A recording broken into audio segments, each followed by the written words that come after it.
Entering the Mayo Experience. Mayo Experience. Mayo Experience. Mayo Experience. This is the Pat Mayo Experience presented by Underdog. We got rankings update, injury update, Underdog picks, and DraftKings picks. The updated rankings and injury report is in the show notes right now. Additionally, the free Mayo Media newsletter will come out again on Saturday evening with any updated information. And there's going to be a lot of information, hopefully things we know either overnight Saturday, Sunday morning, because with 6 teams on bye, there are a slew of running backs injured in what is probably the last week you need to get into your fantasy playoffs. So let's get to it. The running back injuries off the hop. We have Kenneth Walker, who is a game time decision. This is a late game against Arizona as well.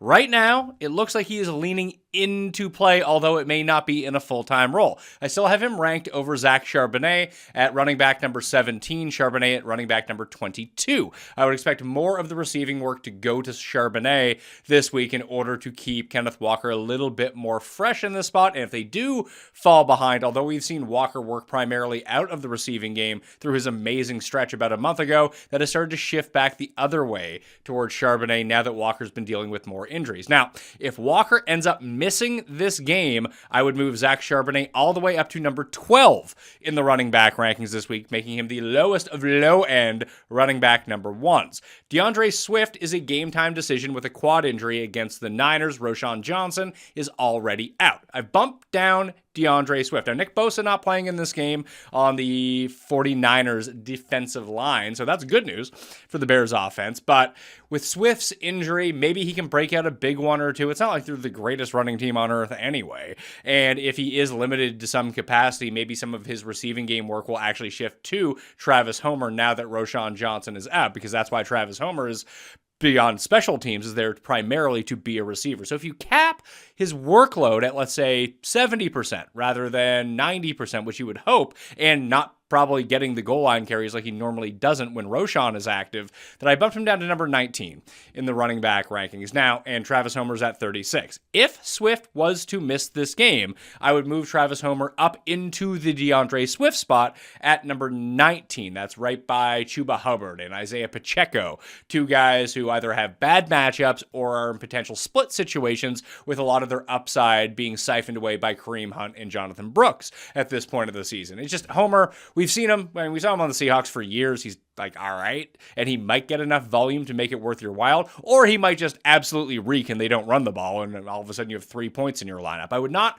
go out of my way to trust Travis Homer. However, he's available in like every single league. So if you are in a pinch and you have one of these guys, let's say you had Breece Hall, but you don't have Braylon Allen, more on him in a second, and you need someone to play in that spot, sure, go play Travis Homer if DeAndre Swift sits. Like, that's 1v1 easy math to do, but it's not like, oh, DeAndre Swift is out, Travis Homer is a must start. No, that is not the case.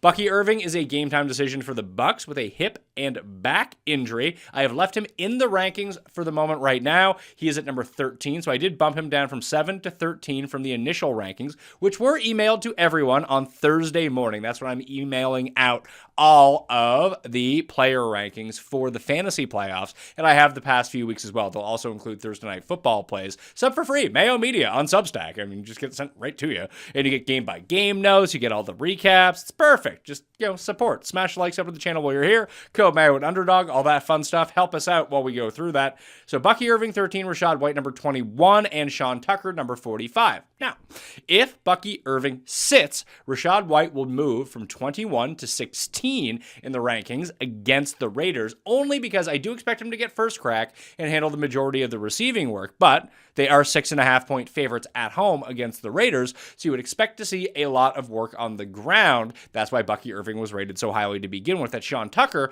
would move all the way from 45 to 18 in the running back rankings. And if you did want to swap Tucker for White in that spot, I would fully endorse that if that's what you want to do, because the big play, the big upside potential does rest with Sean Tucker. It's just, will he get those goal line carries? Maybe, but we've even seen Rachaad White continue to get a lot of them in lieu of Bucky Irving playing so well. Prime example, when they should have had a touchdown last week in order to cover the spread, not have to go to overtime, not worry about it, they gave the ball to Rachaad White instead of Bucky Irving, who was absolutely gashing that defense. Now, was it because he suffered this hip injury like the play before? Maybe that had something to do with it, but just giving the ball to Rachaad White is not a great look, yet they continue to do it. So it'd be 16 for White, 19 for Tucker if Bucky Irving misses this game. But all those guys are game time decisions. Here's what we know right now. Breece Hall is expected out. He is doubtful for this game. Braylon Allen, running back number 9 for the week. And he's actually a part of the underdog plays as well, higher than 2.5 receptions for Braylon Allen as 6-point underdogs in Miami this week. So fire him up. I mean, he should be owned in every single league. If you've been paying attention to the waiver wire show all year long or the newsletter pickups, Braylon Allen was always inside the top 3 of guys you just put on your team in case something happens. Now he's going to get his opportunity.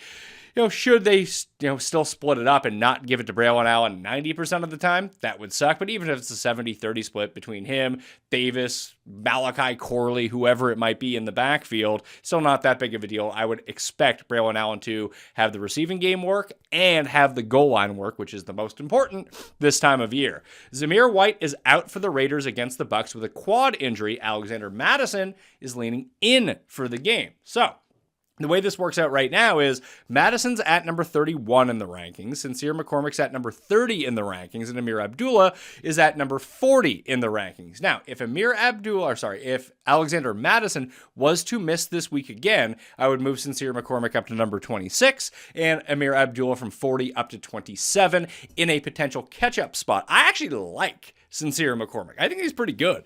Pretty explosive, hard runner, drags guys with him that they might just turn to him anyway. I mean, what are the Raiders playing for? Absolutely nothing. That you may as well see if you have some potential running back future in Sincere McCormick, a guy who you have very cheaply under contract, rather than bring back Zamir White, who is awful, or Alexander Mattison, who is a career backup. He's like a third-string running back.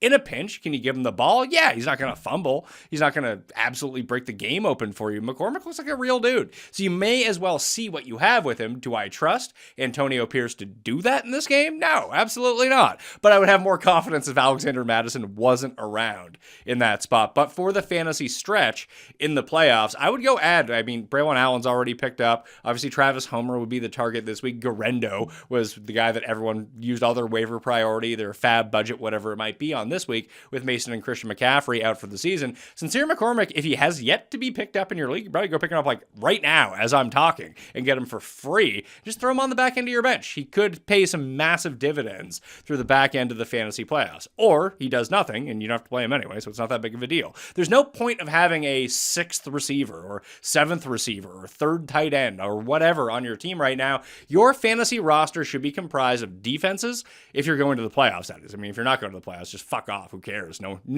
you're done. Just don't even worry about it. Fill out a team for the final week, then just don't worry about it. I guess if you have consolation brackets that pay money, which is just problematic to begin with, they don't incentivize people for being bad, incentivize them for being good, so maybe they improve in the future. That's just my take on how fantasy leagues should be paid out, but you don't really need to worry too much about that. If you're in the consolation bracket and it doesn't pay anything, I think you should stop making pickups. Obviously, everyone's league is different. We have a rule in our league that if you are eliminated from the playoffs, we don't even have a consolation bracket. You're just done. You can't make up moves. Your roster is locked. You save all the players for the people in the playoffs actually competing for the real money this time around. So you throw him on the back end of your bench, you could be good to go. Kendry Miller is leaning in for the Saints as well.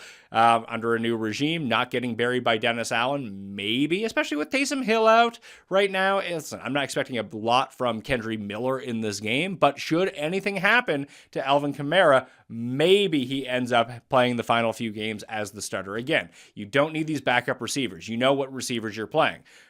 Maybe you keep one backup in case someone gets hurt. But now that the bye weeks are over, it's about these backup defenses. It's about quarterbacks if you're streaming in the right matchups for weeks 15, 16, and 17, and backup running backs who could vault themselves into the very top spot that you can utilize at your disposal in the final weeks of the season to try to claim that fantasy championship. Christian McCaffrey done for the season, as is Jordan Mason, hence Garendo this week. Garendo number 4 in the running back rankings against the Bears. J.K. Dobbins has been placed on IR. We didn't really get a very good situation between Vidal and Gus Edwards against Atlanta last week for the Chargers. This matchup is even more difficult against the Chiefs, so I really wouldn't anticipate any of those guys doing much. Vidal seems like more of the home run hitter, but if they do give a running back a goal line carry between the two, it's probably going to be Gus Edwards, hence why I have both outside of the top 25 at running back in a week with a ton of injuries and 6 teams on bye. They're not good starts by any stretch of the imagination. Austin Eckler is still on injured reserve, so when Washington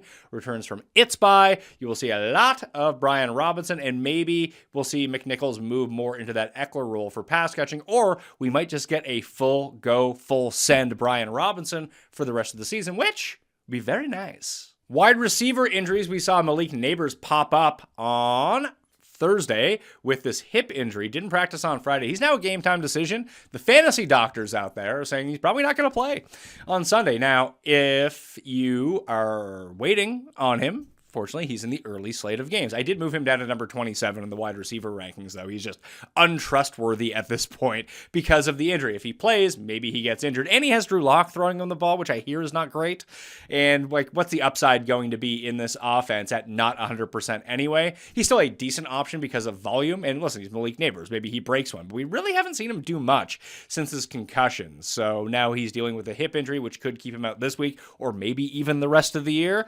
It's not like you're lining up to play Darius Slayton or Wendell Robinson at this point. Theo Johnson's already cooked for the season too. They did sign Greg Dulcich. I mean, that's fun until he pulls his hamstring in 3 plays. But yeah, the Giants offense not looking great right now. It's Tyrone Tracy versus the rest of the world on the Giants offense right now. Keon Coleman and his wrist injury is a game time decision for the Bills against the Rams. That's a late game. He did practice in a limited capacity, yet Sean McDermott was unclear on whether or not he would play. I didn't put him in the rankings. I don't think that he's going to play, and even if he does play, what are you really looking at here? Best case scenarios, 2 for 53 and a touchdown, or zeros, because Amari Cooper is more ingrained at this point. He's still injured. He might be playing in a limited capacity. Mac Hollins might catch a touchdown. It's not worth your time right now, especially if you need someone safer.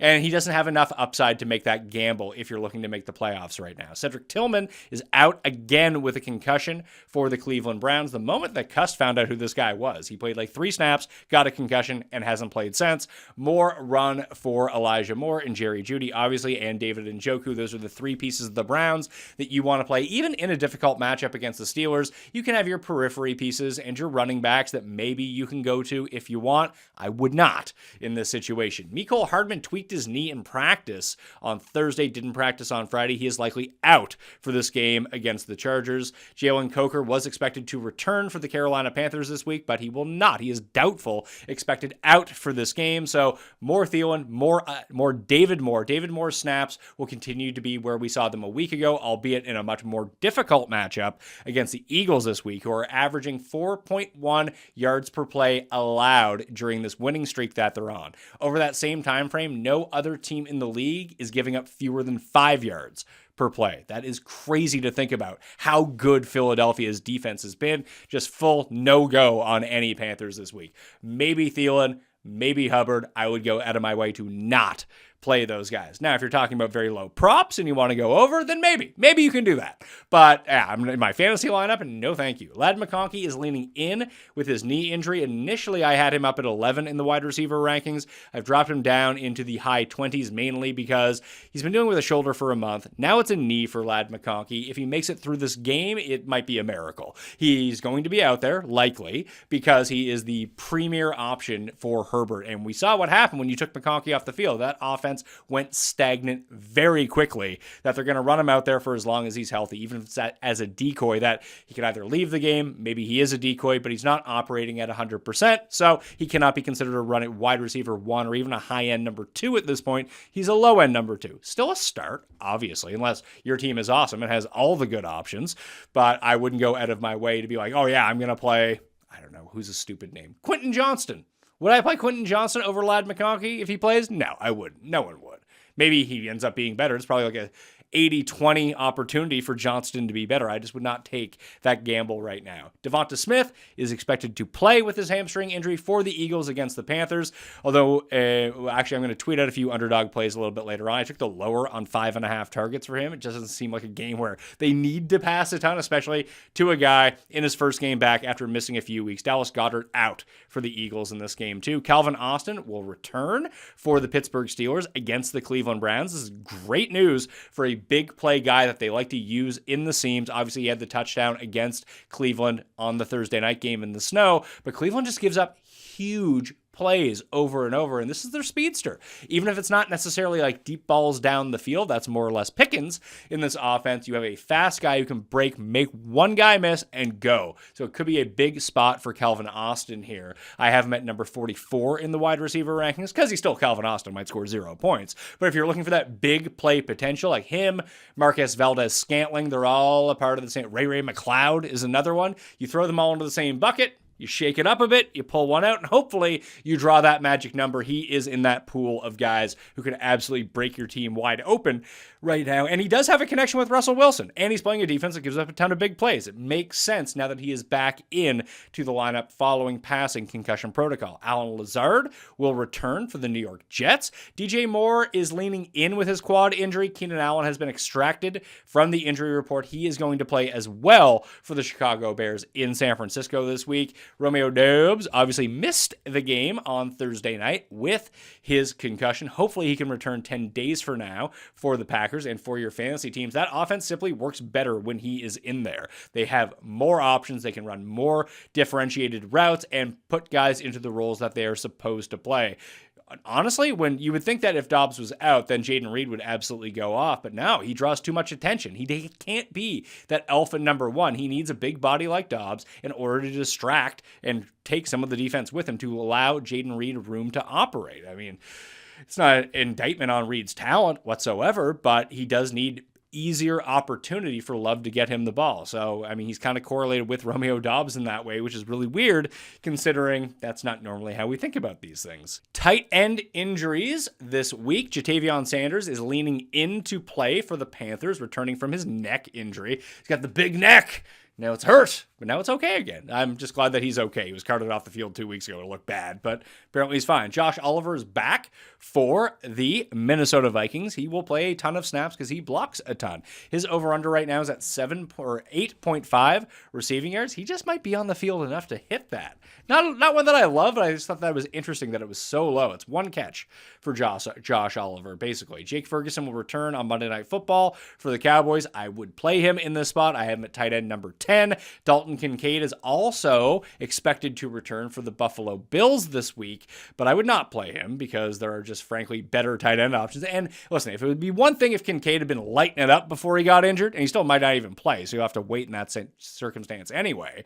But he's been bad all year. Why you're like, oh my God, I can't wait for this guy who sucked all year coming off injury to come back so I can spot play him when he might not play a full complement of snaps. No, you're not doing that in week 14. Dallas Goedert is out for the Eagles, so Calcaterra will start in his place. Tyler Higbee is out for the Rams, and maybe we see him next week. Charlie Kohler is going to miss at least another 4 weeks for the Ravens. Theo Johnson's done for the season, and Taysom Hill is done for the season. At quarterback, Trevor Lawrence has been placed on injured reserve. Mac Jones is going to start. Brian Thomas at wide receiver number 11 for the week. Parker Washington at wide receiver number 42. Introducing the TGL presented by SoFi, golf's newest league live on ESPN and ESPN+. It's sharp and it's electric. How is it sharp? How is it electric? Picture this.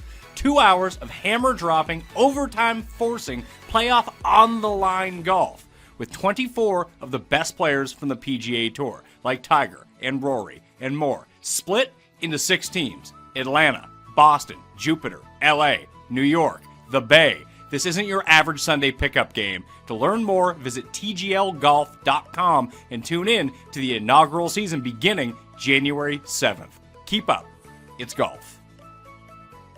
Underdog plays for Sunday in week number 14. Reminder to you good people, use code Mayo. Get yourself that free pick right now at first entry. When you sign up at Underdog and get a deposit bonus of up to $1,000 as well. We were one Jared Goff slightly worse game away from big money, paying off Christmas and even paying off next Christmas too. 4 of 5 for Thursday Night Football. The 2-banger was a loser. The 5-banger was a loser because of stupid Goff, but the 3-banger paying 6.5 to 1. Big winner from the newsletter and the show with Rob Pizzola and Cam Stewart on Thursday or Wednesday evening, whenever you watch it. So it's a very nice winning Thursday to get us set coming into Sunday. So here are the 5 plays that I like this week on Underdog. Marquez Valdez-Scantling, I keep going back to him in DFS. May as well use him in the Pick'em game as well. Higher than 35.5 receiving yards. I mean, I should really have laddered this up to like 70 because it's either going to be over 70 or under this number because he has 0, but that's one catch for a defense that gives up big plays all the time. Brian Thomas, higher than 59.5 receiving yards, even with Mac Jones. Now that Brian Thomas is back to being at full strength, his target share is going up. They're using him at the line of scrimmage and beyond, so the deep shots are going to be there, and they're giving him the bubble screens. He's one of the fastest players in the NFL, so again, one play could get him here. I mentioned Braylon Allen earlier, starting in place of Breece Hall, higher than 2.5 receptions in this game. You just hope they don't use Corley as a running back. They keep Braylon Allen out there the entire game, and he is actually correlated with Devin Achane, lower than 4.5 receptions. Funny thing about Devin Achane, every game that the Dolphins have won so far this season, he has gone under his reception total. Not every game. In the first 2, then when they were winning games, at least the first one, he did go higher in that circumstance. But since Tua has returned from his concussion, every game the Dolphins have lost, higher on his receiving total. In every game that they have won, lower on his receiving total. It has been juiced down a little bit. So the 4.5, I'm going lower. Braylon Allen, I'm going higher. And then Brock Purdy, 16.5 rushing yards against the Chicago Bears, lower than 16.5 in that spot. You win this one, you get all 5 correct. You go 18.8 times your money. You can take one of those off and use the free pick if you're new and use code Mayo. We also have a ton of PGA best ball drafts that we're doing on Underdog, even in states that don't have Pick'em. So if you live in Florida, for example, obviously you can play champions instead of Pick'em, but you can get in on those PGA best ball drafts and the NFL playoff drafts that we're going to be live streaming out on Mayo Media Network sometime soon. But code Mayo at Underdog, maybe we can turn 100 into 1880. Or even more than that, potentially, and really get ourselves a winner here this week. I did play the Thomas, Braylon Allen, and Achane all by themselves, as well as a 3-banger that pays 5.8 to 1, just in case you were wondering. I will tweet out some more on Sunday morning, or maybe even include in the newsletter on Saturday evening, if you're looking for more ways to get some action down on Underdog, especially coming off a very nice win on Thursday Night Football. And Monday Night Football. Hell, 2 in a row. Let's see if we can go Monday, Thursday, Sunday, complete the sweep, and we'll be good to go. If you're playing in the season-long Underdog Pick'em pool with the $25,000 guaranteed, all you had to do was play in it. I mean, hit the description. You can find the leaderboard to that right now. You do need your 180 selections for the year in order to qualify for the prizes at the end. And you need to make 10 picks during a week in order to qualify for the weekly prize, just in case you were wondering how that's going to be tabulated. DraftKings plays and ownership and pivots, I suppose, for week number 14. I did the entire show, game-by-game breakdown with Tambo. That's out on the network right now.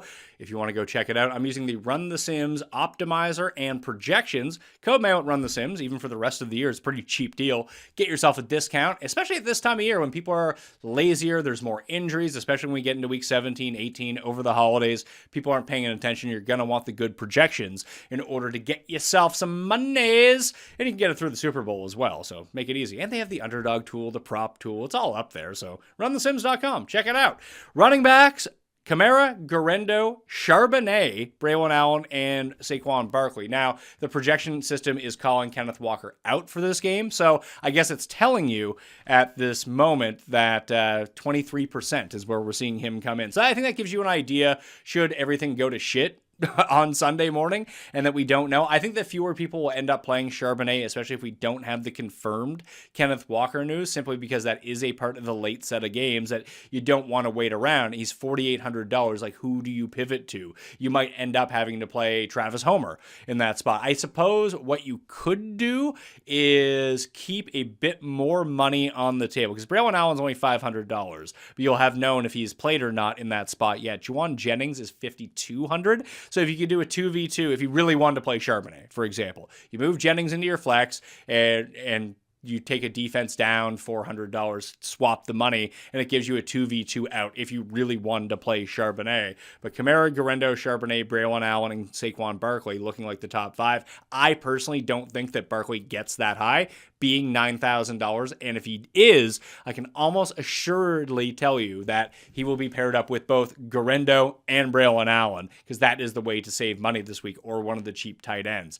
Looking at some of the other guys right now, I still really like Tyrone Tracy. He's $5,800. He's slightly more than the Garendo and Braylon Allen tier, and I like Braylon Allen more than I like Garendo, especially at this price point and even in the matchup right now. But Tyrone Tracy at 58, like, he's the guy that makes this engine go. The Saints have the worst run defense in the league. If they just turn around and hand him the ball, he should be good to go in this game. Other than that, James Cook coming in at 3%, Kyron Williams coming at 3%. Tambo tried to talk me off King Kyron, but I will not be deterred against the Bills. I think they just give him the ball, they pound with him, and if anyone's going to score 3 touchdowns this week, it's probably him in a potential catch-up spot against the Bills. And no one's really using many of the running backs between, let's say, 67 and 7,300. Could be a nice soft spot this week. The want is to pay down so you can pay up for Kamara or Barkley or A-Chain, whoever it might be, and this next tier of running back, all of whom have pretty good matchups and are pretty good, outside of Bijan, who's very good but has a very bad matchup, that's why no one is playing him. Might be a nice pivot play in that spot, but it's just a situation where that entire tier is being overlooked. Looking at the optimal rate right now, the optimal leverage. So the optimal leverage, and I should have the cheat sheet if Justin has it out by Saturday evening. If not, follow Justin on Twitter at JustinFreeman18 and he'll release it. And I'll put the screenshot in here of all of the top optimal plays. But the optimal leverage, explaining it down, is your optimal rate based on 10,000 simulations minus your projected ownership. So that's why you see some guys that are both chalk but good plays anyway. Someone like Alvin Kamara, for example, his projected ownership is at 29%. He appears in the optimal lineup 38% of the time. So he actually has the best optimal leverage score. So he's the top play and he is still the most owned. So that's how you know to go overweight on Alvin Kamara. Now, I'm not doing because it's me and I love losing money. But the projections and the stats would tell you that that is the move. His optimal leverage is 9%. After that, it's Kyron Williams at 7%, Devin A-Chain at 5%, Kenneth Walker for the moment, if he is still in, at 5%, James Cook, Jalen Warren, Jerome Ford, Rashad White is where we're looking right now for the running backs. If we do the same thing at wide receiver, first we take a look at ownership, and we see that it's Jacoby Myers, Juwan Jennings, Jerry Jeudy, Drake London, Mike Evans, Calvin Ridley, Justin Jefferson, Elijah Moore, all the guys that you would expect to be at the top. But if we go to optimal leverage, someone like Jacoby Myers is a minus 15% optimal rate. Doesn't mean he's not going to get there, but he appears in 9%. So 9% of the time he appears in the optimal lineup. He's being owned 24% of the field. Hence why he is minus.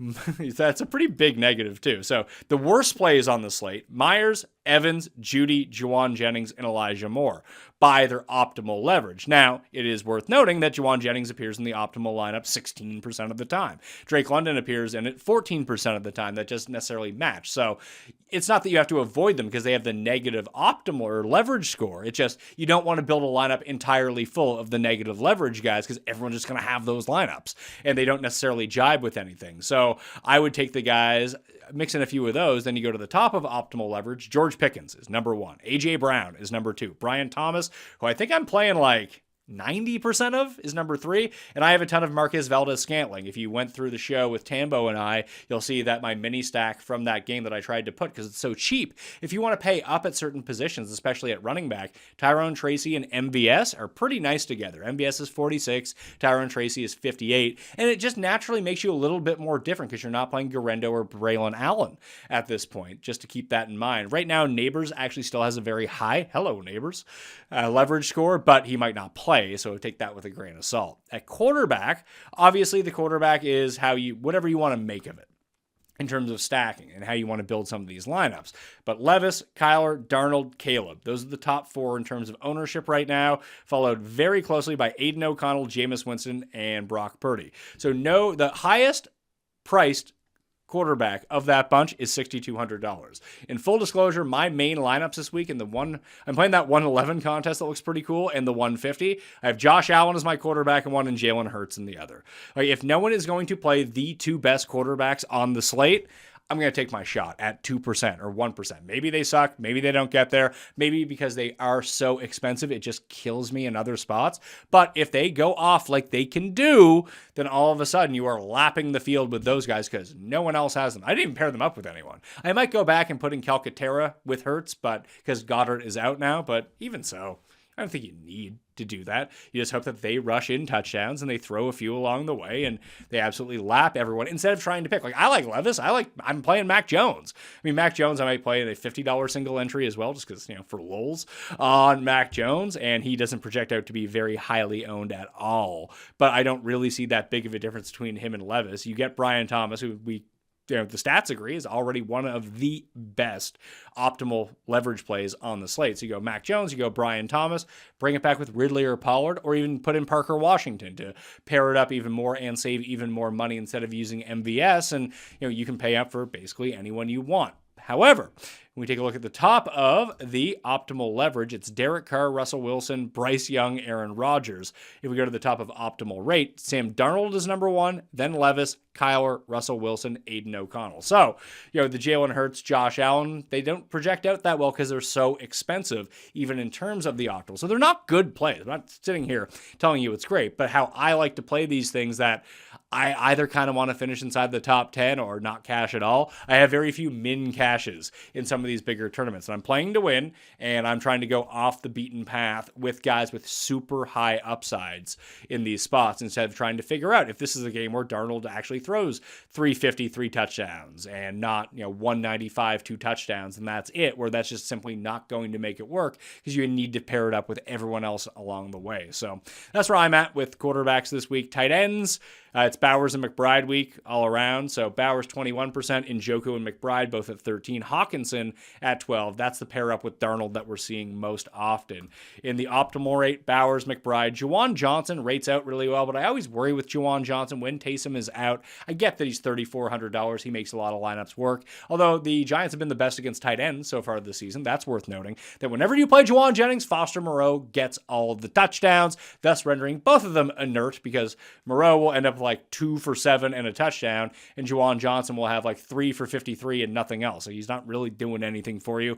I like Cade Otton a lot at $4,400. That shouldn't be a surprise to anyone playing this week. And even Cole Kmet, with everyone a bit banged up at $3,700, makes some sense. You have Allen, he was taken off the injury report. DJ Moore is still on it. You have Travis Homer potentially in the backfield with either a banged up or going to miss the game DeAndre Swift. Dunze and Cole Kmet at cheap prices might actually pair up well if that's the route that you were going with Caleb Williams right now.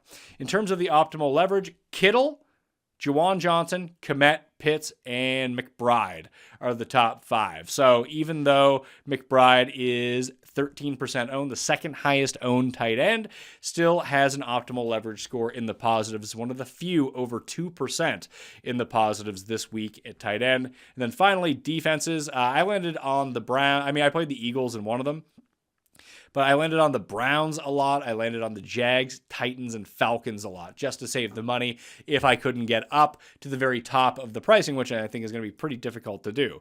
Points per dollar wise, the Steelers, Saints, Vikings, Bears, and Jags are the top 5. And in terms of ownership, we are seeing the Saints, Steelers, Titans, Jags at 9, Niners at 8. I mean, you can just flip that build a little bit with Trent Williams being out for this game and play the Chicago defense if you really wanted to. I don't hate that. They are $2,400. So if you wanted to get off of the Browns at 24 or even the Falcons at 25, that's another route you can go. Leverage-wise, the Bucks, Bears, Jets, Giants, and Vikings are the top 5 optimal leverage defenses this week.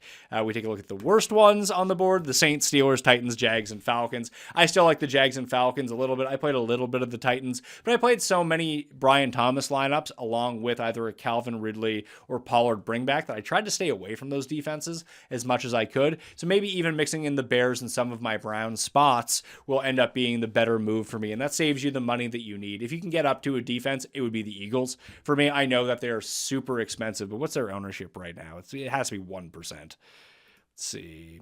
It says 4%. I just don't think that anyone can get up to that level of paying $3,700 for a defense on this slate, because people will take the savings of some of the players that we've talked about: Parker Washington, Marcus Valdez-Scantling, Braylon Allen, Zach Charbonnet potentially, Garendo, or hell, God forbid, Travis Homer opens up. You play the Homer and Bears D stack together for, what would that be, $4,000 and $2,400 for $6,400. Then you can afford Barkley or A-Chain or Justin Jefferson, whoever it might be. People aren't using that extra money on a defense, is what I'm saying. That they'll try to find the better positions, which makes a ton of sense. But again, how I like to construct lineups, especially in 3-max and single entry, you go for broke or you come in last. That's the way that I want to do it. So again, I want to leverage these high-end pieces that no one has. I just don't think that people are going to play the Philadelphia defense simply because they cannot afford it.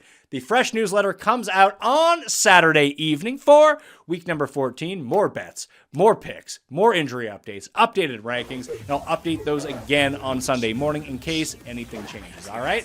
I'm Pat Mayo. Thanks for watching. I'll see you next time. Pat Mayo Experience! Experience!